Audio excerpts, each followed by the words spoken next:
Hello guys, welcome to our channel. నేను banker Teja. ప్రస్తుతం మనతో పాటు సీనియర్ జర్నలిస్ట్ జగదేవ్ గారు. నమస్తే సార్. సో మొత్తానికి 70వ జాతీయ పురస్కారాన్ని ముగించుకుని ఇప్పుడైతే కొన్ని మూవీస్కి అవార్డులు కూడా ఇవ్వడం జరుగుతుంది, ఎంపిక చేయడం జరిగింది. సో ముఖ్యంగా మన తెలుగులో కార్తికేయ 2కి అవార్డు వచ్చింది. సో దాని గురించి చలనచిత్ర అవార్డులు, నేషనల్ అవార్డ్స్ ఏవైతే ఉన్నాయో అవి ఓకే.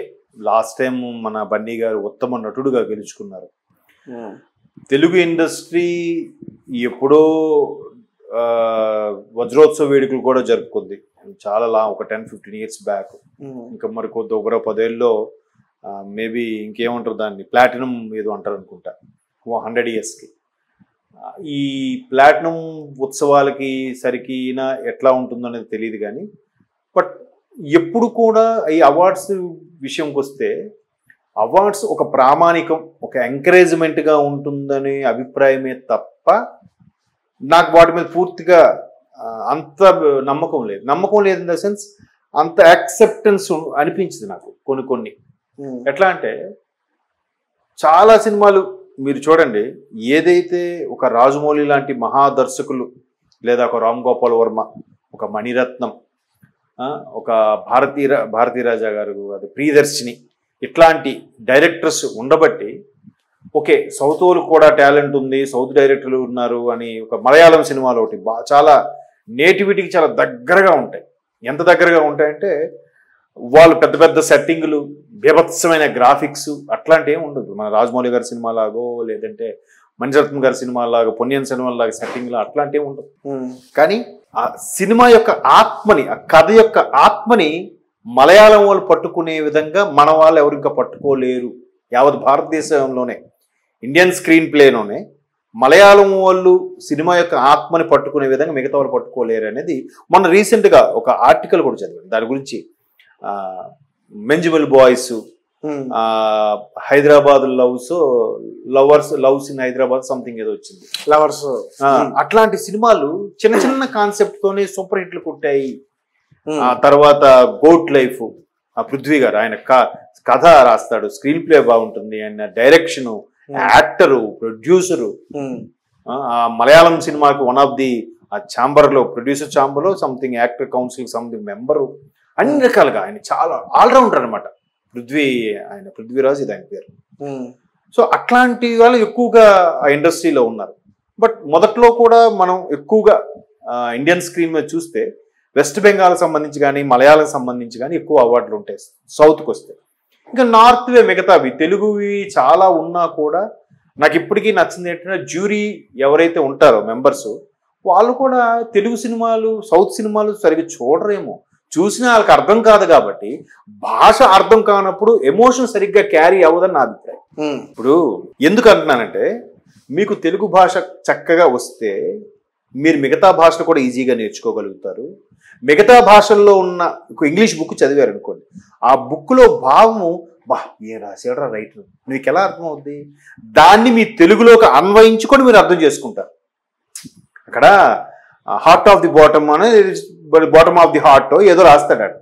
అంటే నా మనసాంతరాల నుంచి మిమ్మల్ని ఇష్టపడుతున్నాను ఏదో భావం. అది మన తెలుగులో అక్కడ హార్ట్ అంటే గుండెనే కాదు, మనసు అని అర్థం, సందర్భం బట్టి.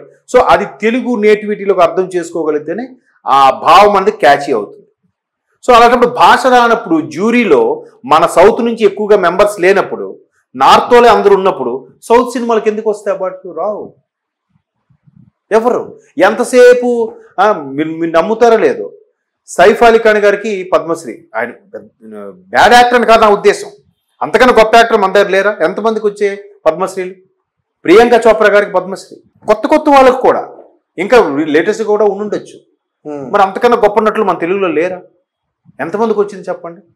ఇప్పుడు ఇండియన్ సినిమా అయ్యింది కాబట్టి, సోషల్ మీడియా విస్తృతంగా ఉంది కాబట్టి వీళ్ళందరికీ అవార్డ్స్ వస్తున్నాయి. లేకపోతే ఎలా వస్తాయి? ఇప్పుడు ఈవెన్ ఉత్తమ చిత్రం బాహుబలికి ఇచ్చారండి కదా, బాహుబలికి ఇచ్చారు అప్పుడు ఆ ఇయర్లో, ఒప్పుకుంటాను. కానీ అది 14-15లోనే వచ్చింది కదా బాహుబలి. ఇచ్చినప్పుడు మరి బాహుబలి అనేది సగం కదే, పార్ట్ 1 అనేది కదా. అసలు బాహుబలిని కట్టప్ప ఎందుకు చంపాడు అనేది క్వశ్చన్ మార్క్తో ఆపేశాడు అక్కడ. ఒక పార్ట్ పూర్తి అవ్వకుండా అదే సూపర్ హిట్ సినిమా, అది మంచి సినిమా అని ఎలాగ డిసైడ్ చేశారు జ్యూరీ వాళ్ళు? అంటే ప్రేక్షకుల ఆదరణ బట్టే, వేరే సినిమాలు లేవనే, లేదా ఏమో ఈ సినిమాకి ఇవ్వకపోతే మన జ్యూరీ మీద నమ్మకం పోతుందనే? టేకింగ్ బాగుంది అనుకోవచ్చు. అంటే నాకు చెప్పి ఒక పెద్ద ఆయన నాకేం చెప్పారంటే, మీరు అనేది కరెక్టే, ఆ సంవత్సరం అంత బాగా ఉర్రుతులూగించిన సినిమా కానీ అంత బాగా జనాల్లోకి వెళ్ళిపోయిన సినిమా ఇంకేది లేదు పాన్ ఇండియాలో. అంటే ప్రతి ఒక్క నోరులో అసలు కట్టప్ప ఎందుకు బాహుబలి చంపాడు, వై కిల్డ్ కట్టప్ప అనే కదా. ఈవెన్ మోదీ గారిని ప్రభాస్ గారు కృష్ణరాజు గారు కలవడానికి వెళ్ళినప్పుడు కూడా కట్టప్ప బాహుబలిని ఎందుకు చంపాడని అడిగారట మోదీ గారు నవ్వుకుంటూ సరదాగా. అంటే అంతగా జనంలోకి వెళ్ళిపోయింది కాబట్టి ఓకే ఇవ్వచ్చు. కానీ చాలా మంది చెప్పేదంటే జ్యూరీ మెంబర్స్ ఎలా ఉంటారంటే, ఒక కథని కన్వే చేసేటప్పుడు ఎట్లా ఎత్తుకున్నారు, ఎక్కడ ముగించారు అనేది అవన్నీ మొత్తం అందులో ఉంటేనే దానికి ఉత్తమ చిత్రంగా ఇవ్వాలంట. వాళ్ళకి కొన్ని రూల్స్ ఉంటాయట. ఇందులో వాస్తవం ఎంతో నాకు అలా రూల్స్ పెట్టే కదా ఆస్కార్ లో చాలా ఫిల్మ్స్ పోయింటాయి. ఇప్పుడు అక్కడ పాట ఎందుకు పెట్టారు, వాళ్ళకి పాటలతో సంబంధం లేదు ఆస్కార్ లో. లేదా అక్కడ క్లైమాక్స్ అలాగెందుకు ఉంది, దాని ఫినిషింగ్ ఇవ్వలేదేంటి, అలాంటివి కూడా మీరు అన్నట్టు ఆస్కార్ లో కొన్ని పోయాయి. సో అట్లాంటి నేపథ్యంలో దీన్ని ఎలా ఇచ్చారంటే, అక్కడ ఉన్న పరిస్థితులు ఏమో జ్యూరీ మెంబర్స్ అమ్మో దీనికి ఇవ్వకపోతే మమ్మల్ని ఏమనుకుంటారో, నార్త్ సౌత్ వేరియేషన్ అనుకుంటారేమో అనుకున్న అయ్యిండొచ్చు. ఇప్పుడు ఢిల్లీలో పిఎంఓ ఆఫీస్ ఉందండి, ప్రధానమంత్రి ఆఫీసు. అందులో మ్యాక్సిమం సౌత్లో ఎంతమంది ఉంటారు చెప్పండి? ఎవరు ఉండరు, చాలా రేర్ ఉంటారు. ఇటు నుంచి వెళ్ళి స్థిరపడినోడు ఎక్కడో ఉంటే ఉండొచ్చు, లేదా బాగా పెద్ద జాబ్ కొట్టినోడు ఉంటే ఉండొచ్చు. అందరూ నార్త్ వాళ్ళే ఉంటారు, ఎందుకో వాళ్ళకి దగ్గరలో ఉంది కాబట్టి వాళ్ళే జాబ్ కొడతారు. మరి అక్కడ సమానత్వం ఎక్కడ ఉంది? ప్రధానమంత్రి ఆఫీసులు దేశంలో 29 రాష్ట్రాలకు సంబంధించిన వాళ్ళు ఉండాలి, అందరూ ఉండరుగా. నెక్స్ట్ భాష అంటే ఒక హిందీయేనా, మిగతా భాషలు కావా? అంటే హిందీలకు అర్థమవుతుంది కాబట్టి బా షారుఖ్ ఖాన్ ఏం చేశారా, బా అమీర్ ఖాన్ ఏం చేశారా, నేను చేయలేదు అనట్లే, వాళ్ళు గొప్ప నటులే. మన తెలుగులో లేరా? తెలుగులో ఉన్నారా లేరా? ఉన్నారు. చిన్న ఎగ్జాంపుల్ చెప్తానండి, క్లోజ్ చేసి. ఇంకేది ఎక్కువైతే ఇది ఎంతసేపు మాట్లాడుకునే చర్చలు నడుస్తూనే ఉంటుంది. ఎస్ జానకి గారు నాకు తెలిసి ఇండియన్ స్క్రీన్ మీద ఇంత మిమిక్రీతో కానీ, చిన్నపిల్ల వాయిస్ కానీ, మిడిల్ ఏజ్డ్ అమ్మాయి వాయిస్ కానీ, ముస్లిం వాయిస్తో కానీ మిమిక్రీ చేసి పాడగల సత్తా ఉన్న ఏకైక సింగర్ ఎస్ జానకి గారు. ఇప్పటికి ఈ రోజు కూడా అఫ్ కోర్స్ వయసు మీద పడేవిడ అమెరికా పాడట్లేదు అనుకోండి. మరి ఆవిడకి కనీసం మొన్న అంటే ఒక 2-3 years బ్యాక్ పద్మశ్రీ ప్రకటించారు ఆవిడకి. ఆవిడ ప్రకటించడం రీజన్ సబబా కాదా? మీ అభిప్రాయం ఏంటి? రీజన్ నా అభిప్రాయంలో, అరే ఇప్పుడు ప్రకటించారు అనుకున్నా ఆవిడ వెంటనే స్టేట్మెంట్ తెలుసా, నేను ఇది తీసుకోవడం కాదు, నాకు ఇప్పుడు వచ్చిన ఈ గుర్తింపు నాకు అవసరం లేదంట ఆవిడ. నేనైతే హ్యాపీగా ఫీల్ అయ్యాను, నిజంగా చెప్తాను. నిజం అండి. ఇప్పుడా ఆవిడ ఇంకా ఏజ్ అయిపోయి పాటలు విరమించుకున్న టైంకి పద్మశ్రీ ఇస్తారా? ఇన్ని రోజులు అంటే సౌత్ లో ఉండే సాంగ్స్ కాదా, సింగర్స్ కాదా? లతా మంగేష్కర్ గారికి భారత రత్న, ఆవిడే మంచి సింగరే. అంటే హిందీ వాళ్ళని మెస్మరైజ్ చేశారు కాబట్టి, హిందీ ఎక్కువ మాట్లాడే భాష కాబట్టి వాళ్ళు మెస్మరైజ్ చేస్తేనే వాళ్ళు కళాకారుల. ఎంతవరకు న్యాయం చెప్పండి? కానీ ఇప్పుడు కార్తికేయ 2 మన తెలుగు మూవీయే కదా సార్. తెలుగు మూవీ ఉత్తమ ప్రాంతీయ చిత్రం అది. అంటే ఏంటి, తెలుగు భాషకు సంబంధించిన బెస్ట్ అవార్డు అది. తమిళనాడుకు సంబంధించి వేరే సినిమా. మీరేమంటున్నారు అంటే మొత్తం ఫిల్మ్ కాదు, బెస్ట్ ఫిల్మ్ ఆడటం. ఇండియా మొత్తం మీద ఉండే బెస్ట్ ఫిల్మ్ ఆడటం. బాహుబలి కలగొచ్చింది ఇండియా మొత్తం మీద బెస్ట్ ఫిల్మ్ బాహుబలి. అవార్డులు ఒక ప్రామాణికం మాత్రమే, ఎంకరేజ్మెంట్ వరకే గానీ నాకు నేషనల్ అవార్డ్స్ మీద ఇంప్రెషన్ లేదన్న కారణం ఇదే. మన తెలుగులో ఇప్పుడు జయసుధ గారు ఉన్నారు, ఎటువంటి యాక్ట్రెస్ ఆవిడ? ఒక గుమ్మడి పాత వాళ్ళు ఉన్నారు, ఎటువంటి యాక్ట్రెస్ వాళ్ళు? సూర్యకాంతం గారు ఉన్నారు. ఒకే రకమైన పాత్రతో గయ్యాలి గంగమ్మగానే గయ్యాలి పాత్ర ఉందంటేనే ఎవరైనా అబ్బా ఇది ఎవర్రా సూర్యకాంతంలా ఉందని అంటారా? అంటే ఒక గయ్యాలి పాత్రకి సూర్యకాంత్ పేరు రీనేమ్ అయిపోయింది, అంతగా జనాల్లోకి వెళ్ళిపోయింది ఆవిడ. మరి ఆవిడకి ప్రభుత్వం ఇంతవరకు గుర్తించిందా? ఏమి ఇవ్వాలి ఆవిడకి? ఇచ్చారు ఎవరైనా? ఎందుకు ఇవ్వలేదు? అంటే తెలుగు భాషకి, తెలుగు ఎవరికి రాదు, ఇది ఏం చూస్తారు? ఏంటి నార్త్ లో సౌత్ వాళ్ళకి పెద్ద వాల్యూ ఇవ్వట్లేదన్నా? ఎగ్జాక్ట్లీ. చిరంజీవి గారు కూడా అదే చెప్పారు కదా, రుద్రవేణకి ఉత్తమ ప్రాంతీయ చిత్రం, సేమ్ ఇదే ఉత్తమ ప్రాంతీయ చిత్రం ఆ సంవత్సరం రుద్రవేణ సినిమాకి వచ్చింది. ఇది కూడా నాకు ఎలా తెలిసిందంటే, మన చిన్నప్పుడు నా చిన్నప్పుడు నేషనల్ టీవీ ఛానల్లో ప్రతి ఆదివారం మధ్యాహ్నం ఉత్తమ ప్రాంతీయ చిత్రం టెలికాస్ట్ అయ్యేది. అది కూడా ఎలాగా, ఢిల్లీ నుంచి ప్రసారం ఆ టీవీలో వచ్చేది. ఏ సినిమా అయితే ఉత్తమ ప్రాంతీయ చిత్రంగా ఎన్నుకోబడుతుందో ఆ చిత్రాలు మాత్రమే ఆదివారం మధ్యాహ్నం వేసేవారు. సో మన తెలుగు సినిమా ఈ రోజు వస్తే, ఈ ఆదివారం వస్తే మళ్ళీ 2-3 నెలల తర్వాత మళ్ళీ తెలుగు సినిమా వచ్చేది. అంతవరకు వేరే వేరే భాషలు, ఈ వారం తెలుగు, నెక్స్ట్ వారం తమిళ్, ఆ నెక్స్ట్ వారం కన్నడం, మలయాళం, గుజరాతీ అలా వచ్చేవి. అలాగా రుద్రవేణి వస్తే అప్పుడు ఓహో ఇది ఉత్తమ చిత్రం కూడా కాదు, ఉత్తమ ప్రాంతీయ చిత్రం.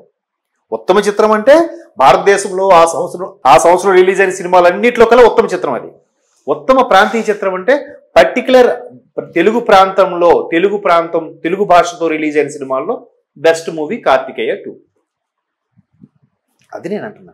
అప్పుడే రుద్రవేణి సినిమాకి అక్కడికి వెళ్తే బాలీవుడ్ హీరోల పోస్టులు అన్నీ ఉన్నాయంట. ఒక ఎన్టీఆర్ గారు కటౌట్ లేదు, నాగేశ్వరరావు గారు కటౌట్ లేదు, ఒక శివాజీ గణేశన్ గారు కటౌట్ లేదు, ఎంజీఆర్ గారు లేదు, రాజ్ కుమార్ ఎవరివి లేవంట. అంటే మిగతా వీళ్ళు యాక్టర్లు కాదా?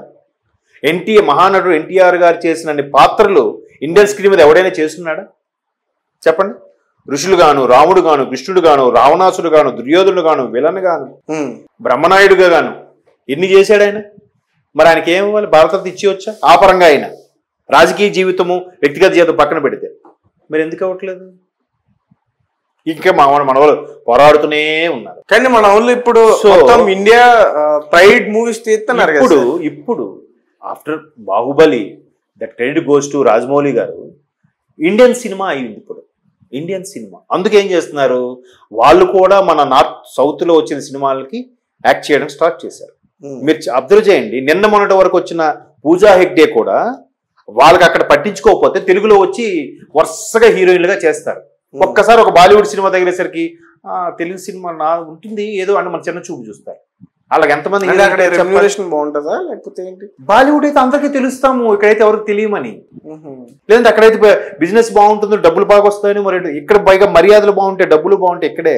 ఇప్పుడు బాలీవుడ్ కి సంబంధించిన యాక్టర్స్ అందరూ కూడా ఇక్కడికి వస్తున్నారు, ఇందులో చేస్తున్నారు కదా. అంటే అది కూడా ప్రధాన పాత్రలు కాదు, ఇప్పుడు సపోర్టింగ్ క్యారెక్టర్ అలాగే బిహేవ్ చేశారండి. పూజా హెగ్డే అలాగే, తాప్సీ కూడా అలాగే బిహేవ్ చేసిందండి ఆవిడ. అందరూ అంతే.